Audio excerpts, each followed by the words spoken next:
When you sign the registration form, you testify that the information on the form is correct. With your signature, this form becomes the official record of your qualification to vote. Loss of registration results from changing your residence and, in some states, from failure to vote or from the periodic expiration of the registration list. If for any... What comes to mind when you think of voter suppression? Well, that's a big topic. I think about, I don't know, taking away people's rights. My impression was that it wasn't really a New York issue. It was more of another state issue. It's an issue in the South, perhaps, but not here.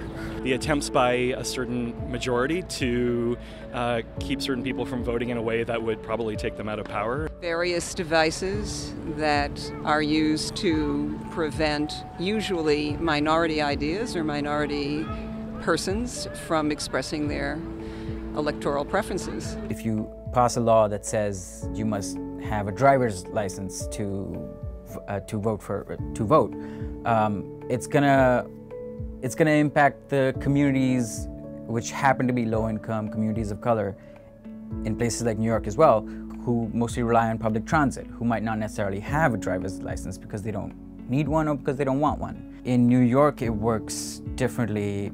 It's what advocates call passive voter suppression, where it's not necessarily that there's roadblocks to getting people to turn out. It's making turning out as difficult as possible by not reforming the election laws.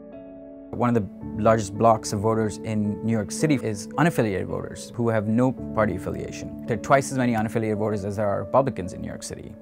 And they're completely shut out of primaries because New York has a closed primary system. Now, there's been efforts to encourage people to either register with their parties earlier on or to open up the primaries to all voters. This passive voter suppression in New York has just served to ensure low turnout. In 2014, New York was ranked 48th out of 50 states on voter turnout because people don't know that there's these long deadlines that they need to adhere to. So people will turn out for the election, maybe 3 weeks before the election, they'll be aware that they need to vote.